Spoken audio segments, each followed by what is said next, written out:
जो कल मैंने आपको इससे आगे के कुछ टॉपिक बता दिए थे। सो आज हमारा लोहा आयस्क पढ़ना है हमें, ठीक है। तो हम स्टार्ट करते हैं। लोहा आयस्क एक आधारभूत खनिज है, ठीक है, तथा औद्योगिक विकास की रीढ़ है, ठीक है। ये हमारे औद्योगिक विकास मतलब ठीक है, विकास मतलब किसी चीज़ की उन्नति, ठीक है, उन्नत की ये हमारे रीढ़ है, ठीक है। भारत में लोहा आयस्क में विपुल बहुत ज़्यादा संसाधन विद्यमान है, ठीक है। भारत में लोहा आयस्क के बहुत सारे संसाधन हैं, अवेलेबल है, ठीक है। भारत उच्च कोटि के लोहांश युक्त और लोहा आयस्क के धनी है, ठीक है। भारत में बहुत अधिक मात्रा में लोहा अवेलेबल है, ठीक है। मतलब भारत लोहा के मैटर में काफ़ी धनी राज्य, काफ़ी धनी मतलब माना जाता है, ठीक है।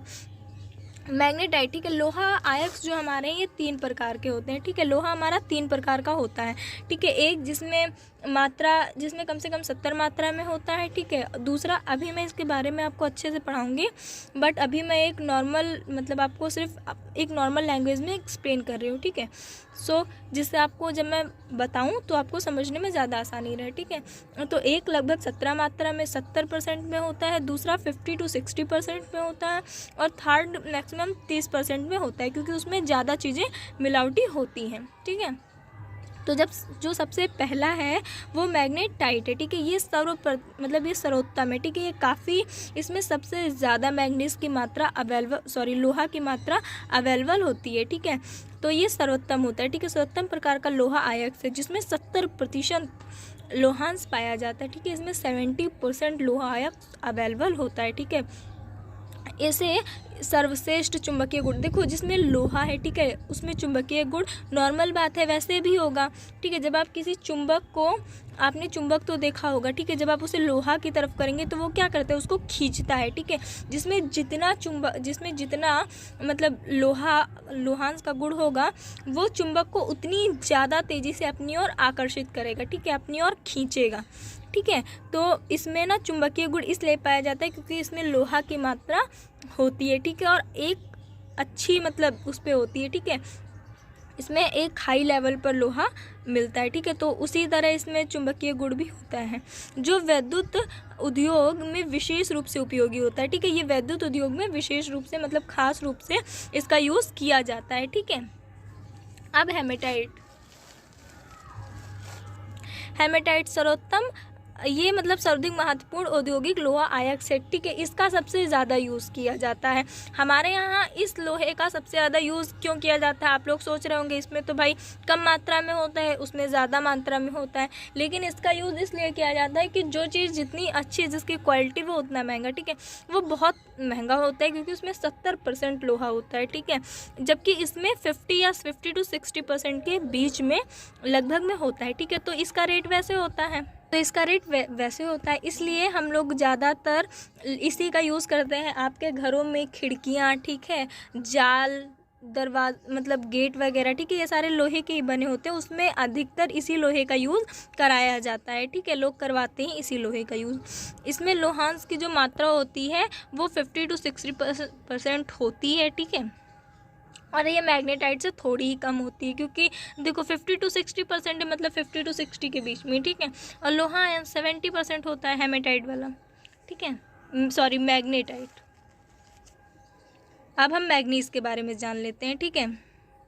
तो मैग्नीज मुख्य रूप से इस्पात मतलब स्टील होता है, ठीक है, कि विनिर्माण की बनाने में, ठीक है, उसके बनाने में, स्टील को बनाने में इसका यूज़ किया जाता है। यूज़ मतलब प्रयोग, ठीक है, प्रयोग भी आप बोल सकते हैं, उपयोग भी बोल सकते हैं, ठीक है। इसका उपयोग किया जाता है, प्रयोग किया जाता है। एक ही चीज़ की हज़ारों पर्यायवाची होती है, ठीक है। तो आप किसी भी तरह से लिखें, ठीक है, मतलब एक निकलना चाहिए, बस अर्थ अलग ना निकले, ओके। तो एक इस्पात बनाने के लिए, एक स्टील बनाने के लिए लगभग 10 kg, ठीक है, मैग्नीज की आवश्यकता होती है, की ज़रूरत होती है, ठीक है। इतना मैग्नीज लग जाता है, कितना, सिर्फ एक स्टील बनाने में, ठीक है। इसका उपयोग ब्लीचिंग पाउडर में होता है। ब्लीचिंग पाउडर नहीं तो आप लोगों ने पेंट देखा होगा, ठीक है, पेंट तो मेरे ख्याल से सभी बच्चों ने देखा होगा, तो इसका यूज़ पेंट में भी होता है, ठीक है। तो ब्लीचिंग पाउडर और कीटनाशक दवाएं व पेंट बनाने में इसका यूज़ किया जाता है, ठीक है। इसका जो और एक चीज़ मैं इसमें मेंशन करना नोट्स में आपके भूल गई हूँ ठीक है। तो मैं आपको वैसे बता देती हूँ, जो इसके मुख्य उत्पादक हैं वो उड़ीसा वग है। ठीक है, आप एक एग्जांपल काफ़ी है। ठीक है, इसका मुख्य उत्पादक उड़ीसा है। ठीक है, उड़ीसा में ये सबसे ज़्यादा मात्रा में बनाए जाते हैं, मिलते हैं। ठीक है, आलोह खनिज। भारत में आलोह खनिज की सचित राशि व उत्पादक अधिक संतोषजनक नहीं है। ठीक है, देखो लोहा अयस्क मैंने नोट कर दिया है कि आप लोगों को, देखो ऐसा नहीं है कि जिस चीज़ की मतलब, देखो अगर आप कोई चीज़ सीख रहे हो, कोई ज्ञान आपको एक्स्ट्रा मिल रहा है, उसमें आपका कोई लॉस नहीं है। ठीक है, ये बहुत इंपॉर्टेंट नहीं है, ना ये ज़्यादा पूछा जाता है। ठीक है, इसलिए फिर भी मैंने इसको लिख दिया है कि चलो आप लोग जान जाएं आलोह खनिज होता क्या। ठीक है, इसका एग्जाम्पल है तांबा, इसके बारे में आप लोगों से पूछा जाएगा। ठीक है, तो मैं इसके बारे में आपको समझा देती हूँ। भारत में तांबे, ठीक है, भारत में तांबे के भंडार व उत्पादक क्रांतिक रूप में न्यून है। ठीक है, देखो धातुवर्धन, तन्य और ताप, ये सारी चीज़ें आप लोगों ने सुचालक, कुचालक, ठीक है, ये सारी चीज़ें आप लोगों ने साइंस में भी पढ़ी होगी, तो इसके बारे में आपको कुछ नॉलेज तो वहाँ से होगी ही। ठीक है, तो आधातवर्ध, तन्य और ताप सुचालक होने के कारण तांबे का उपयोग मुख्यतः, ठीक है, तांबे का यूज़ कहाँ कहाँ होता है। ठीक है, तो जो तांबा है उसका यूज़ मुख्यतः, मुख्य रूप से, ठीक है, बिजली के तार बनाने में। ठीक है, बिजली के तार बनाने में आप लोगों ने देखा होगा तांबे का तार का यूज़ होता है। ठीक है, जो तार होते हैं, ठीक है, अभी आप जब किसी तार को लें और उसको मतलब बीच से उस पर एक लेयर चढ़ी होती है, कोई कलरफुल, जैसे कोई ब्लू होता है, कोई येलो होता है, कोई रेड वगैरह होता है। ठीक है, तो जब आप उसको मतलब कट करेंगे तो आप पाएंगे कि उसमें लोहे के तार अंदर होते हैं। ठीक है, इलेक्ट्रॉनिक डिवाइस वगैरह में भी तांबे का यूज़ होता है। ठीक है, और रसायन उद्योग में भी इसका यूज़ किया जाता है। ठीक है, तांबा हमारे लिए बहुत इंपॉर्टेंट चीज़ है, इसका यूज़ बहुत तरह से होता है। ठीक है, जैसे एक दो यूज़ अभी आपने जस्ट देखे, मैंने आपको बताया कि तारों में होता है, इलेक्ट्रॉनिक डिवाइस वगैरह में होता है। ठीक है, इलेक्ट्रॉनिक और भी बहुत इलेक्ट्रॉनिक चीज़ों में तो बहुत कुछ आ गया। ठीक है, तो तांबे का यूज़ काफ़ी चीज़ों में होता है। मध्य प्रदेश की बालाघाट उद्योग में किया जाता है। मध्य प्रदेश में बालाघाट खदानों देश की लगभग 52% तांबा उत्पन्न करती हैं। ठीक है, तो मध्य प्रदेश जो है वहाँ पर बालाघाट खदानों में देश की लगभग 52% मतलब सबसे ज़्यादा, ठीक है, 52% तांबा उत्पन्न करती हैं। ठीक है, झारखंड का सिंहभूम जिला भी तांबे का मुख्य उत्पादक है। राजस्थान की खेतड़ी खदानें भी, मतलब काफ़ी जगह है जहाँ पर तांबा उत्पन्न किया जाता है। ठीक है, बॉक्साइट, ठीक है, बॉक्साइट, एल्यूमिनियम, ठीक है, सो जो बॉक्साइट है, निरपेक्षों की रचना एल्यूमिनियम, ठीक है, सिलिकेटों में, ठीक है, व्यापक भिन्नता वाली चट्टानों में विद्युत से होती है। ठीक है, एल्यूमिनियम एक महत्वपूर्ण धातु है, ये एक इम्पॉर्टेंट प्रकार की धातु है, क्योंकि यह लोहा जैसी शक्ति के साथ साथ अत्यधिक हल्का, ठीक है, हल्का मतलब क्या, जो बहुत ज़्यादा मतलब बहुत आसानी से उठाया जा सके। ठीक है, बहुत हल्का और सुचालक भी होता है। ठीक है, सुचालक और कुचालक के बारे में शायद आप लोगों को पता हो, अगर नहीं पता होगा तो मुझे कमेंट में बताइएगा, मैं इन दोनों की डिफिनीशन को अच्छे से एक्सप्लेन करके आपको समझा दूंगी। ठीक है, इसमें अत्यधिक धातुवर्धनता भी पाई जाती है। ठीक है, ओडिशा भारत का सबसे बड़ा बॉक्साइट उत्पादक राज्य है। ठीक है, ओडिशा में सबसे अधिक मात्रा में, ठीक है, सबसे ज़्यादा मात्रा में बॉक्साइट बनाया जाता है या फिर उत्पन्न होता है। ठीक है, आप कुछ भी लिख सकते हैं, या फिर उसका निर्माण होता है। ओके, भारत में बॉक्साइट के निरपेक्ष मुख्यतः अमर, पठार, मेखला पहाड़ियाँ तथा आगे पठारी प्रदेशों में पाए जाते हैं। ठीक है, ये क्या होता है, पठारी प्रदेशों में पाए जाते हैं। ठीक है, यहाँ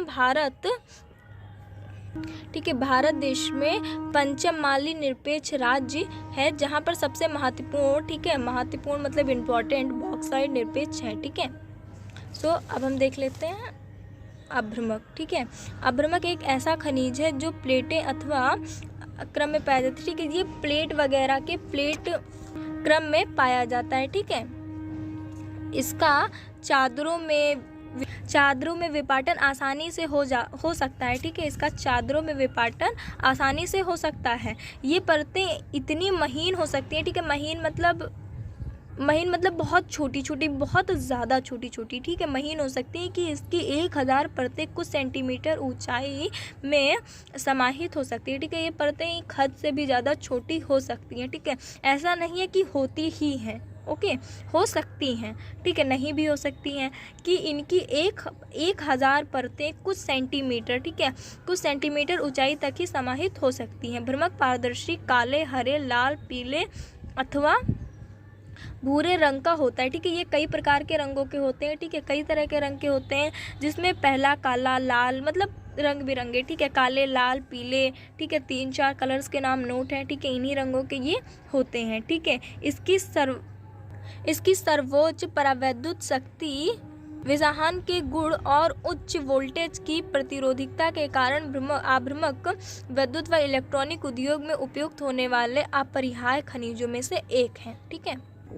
भ्रमक के निरपेक्ष, ठीक है, छोटा नागपुर पठार के उत्तरी पठारी किनारे पर पाए जाते हैं। भ्रमक जो है, ये अभ्रमक जो है, ये छोटा नागपुर, ठीक है, एक छोटा नागपुर शहर का नाम है ये, ठीक है, वहाँ पर पठारी किनारों पर ये क्या होते हैं, पाए जाते हैं, ठीक है। बिहार, झारखंड की मतलब कुछ जगह पर ये हैं जो पाए जाते हैं, ठीक है। पेटी अग्रणी उत्पादक हैं, ठीक है। राजस्थान में मुख्य अभ्रमक उत्पादक क्षेत्र अजमेर के आसपास है, ठीक है। अजमेर शहर का अजमेर का नाम आप सभी ने सुना होगा, ये एक जगह का नाम है, ठीक है। तो यहाँ पर भी पाए जाते हैं। आंध्र प्रदेश में भी कुछ जगह पर पाया जाता है, ठीक है। चट्टानी खनिज, चूना पत्थर। सो अब हम चूना पत्थर के बारे में कुछ जान लेते हैं, ठीक है। चूना पत्थर कैल्शियम या कैल्शियम कार्बोनेट तथा मैग्नीशियम कार्बोनेट से बनी चट्टानों में पाया जाता है, ठीक है। कैल्शियम जो चूना पत्थर है, ये किन किन चीज़ों से मिलकर बनता है, ठीक है। तो ये कैल्शियम या कैल्शियम कार्बोनेट या तथा मैग्नीशियम कार्बोनेट से बनी एक चट्टानों में पाया जाता है, ठीक है। चट्टान जो होते हैं, ठीक है, उनमें पाया जाता है, ठीक है।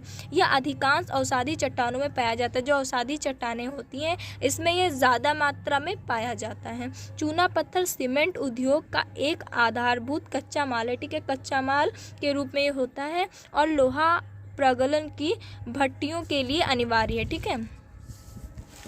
खनिज का संरक्षण।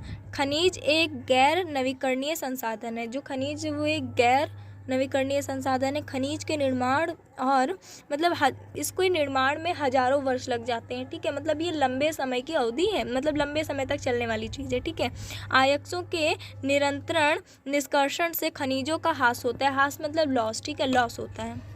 इसीलिए आवश्यक कदम उठाना इम्पॉर्टेंट है। इसीलिए मतलब इस वजह से हमें एक आवश्यक मतलब ज़रूरी कदम उठाना चाहिए, या फिर इम्पॉर्टेंट हो गया है, ज़रूरी हो गया है हमारे लिए एक आवश्यक कदम उठाना, ताकि खनिज संसाधन का नियोजित और टिकाऊ तरीके से उपयोग किया जा सके, ठीक है। मतलब कुछ चीज़ें ऐसी होती हैं जिनका अगर हम मतलब फालतू में यूज़ करने लगते हैं, ठीक है, तो वो क्या होती हैं, वो एक दिन हमारे अस्तित्व में ही नहीं रहती हैं, उनको हम खो देते हैं, ठीक है। तो खनिज के साथ भी ऐसा ना हो, इसलिए हमें इसे एक टिकाऊ तरीके से उपयोग किया जा सके या उपयोग में लाना पड़ेगा, ठीक है। हम तेज़ी से खनिज संसाधन का उपभोग कर रहे हैं, ठीक है, हम बहुत तेज़ी से खनिज संसाधन का क्या कर रहे हैं, यूज़ कर रहे हैं, इस्तेमाल कर रहे हैं, जिन्हें बनाने और केंद्रित करने के लिए लाखों वर्षों की आवश्यकता होती है, ठीक है। जिस चीज़ को बनने में, तैयार होने में हज़ारों लाखों वर्ष लग रहे हैं, उसे हम कुछ महीनों में या फिर कुछ चंद पलों में ख़त्म कर रहे हैं, ठीक है, उनका यूज़ कर रहे हैं, तो क्या होगा, उसका नॉर्मल सी बात है, वो चीज़ें कुछ समय बाद हमारे अस्तित्व में नहीं रहेंगी अगर हम उसका ऐसे ही इस्तेमाल करते रहे तो, ठीक है। तो इसको बनने में हज़ारों लाखों वर्ष लग जाते हैं, ठीक है। तो इसलिए हमें इसका एक सही तरह से इस्तेमाल करना होगा। खनिजों का संरक्षण निम्नलिखित तरीकों से किया जा सकता है, ठीक है। तो उन तरीकों को हम जान लेते हैं। खनन की प्रक्रिया में अपव्यय को हमें कम करना होगा, ठीक है। और धातुओं का उपयोग करके धातुओं का पुनः चक्रण, ठीक है, वैकल्पिक अक्षय विकल्प का उपयोग, इन सब चीज़ों से हम खनिज संरक्षण को निम्नलिखित मतलब किया जा सकता है, ठीक है। और देख लेते हैं एक दो खनिज संसाधनों का नियोजित और टिकाऊ तरीके से उपयोग, ठीक है। हमें इसका एक टिकाऊ तरीके से यूज़ करना पड़ेगा, ओके। कम लागत पर निम्न श्रेणी के आयस्कों के उपयोग, ठीक है। कम लागत मतलब हमारा खर्चा कम लगे, ठीक है, इसे कम लागत बोलते हैं, ठीक है। ज़्यादा हमें ना लगाना पड़े और हमें अच्छा आयस्क मिल जाए, हमारे उपयोग में आए, ठीक है, की अनुमति देने के लिए उन्नत प्रौद्योगिकियों का उपयोग। अब हम देख लेते हैं ऊर्जा संसाधन, ये क्या है। सभी गतिविधियों के लिए ऊर्जा की आवश्यकता होती है, ठीक है। कोई भी चीज़ हो, किसी भी लेवल की, ठीक है, मतलब सब में हमें ऊर्जा की आवश्यकता होती है, ठीक है। यह खाना पकाने, प्रकाश और गर्मी प्रदान करने, वाहनों को चलाने और उद्योगों के, ठीक है, मशीनी, मतलब हर चीज़ में ऐसी कोई चीज़ नहीं जिसमें ऊर्जा का यूज़ ना किया जाता हो, ठीक है। हमें सभी तरह की चीज़ों में ऊर्जा का यूज़ होता है, ठीक है। अब देख लेते हैं पारंपरिक स्रोत, ठीक है। इसमें जलाऊ लकड़ी, ठीक है, कोयला, पेट्रोलियम, प्राकृतिक गैस और बिजली शामिल है। जो पारंपरिक स्रोत हैं, इनके कुछ चीज़ों का मतलब कुछ चीज़ें इसमें शामिल है, इसमें ऐड है, ठीक है, जिसमें से कोयला, पेट्रोलियम, प्राकृतिक गैस और बिजली जैसी चीज़ें आती हैं, ठीक है। अब गैर पारंपरिक स्रोत देख लेते हैं। इसमें सौर, पवन, ठीक है, ज्वार, भूतापीय आदि चीज़ें जो हैं वो इसमें क्या है, शामिल हैं, ठीक है। हमारी वीडियो थोड़ी ज़्यादा लॉन्ग हो रही है, सो इसलिए हम आज की क्लास यहीं तक रखते हैं। बाकी इससे आगे अभी कुछ टॉपिक बचे हैं जो आपको नेक्स्ट वीडियो में मिलेंगे। तब तक आप इसको इतना पढ़िए, नोट कीजिए और प्लीज़ चैनल को लाइक एंड सब्सक्राइब कर दीजिए।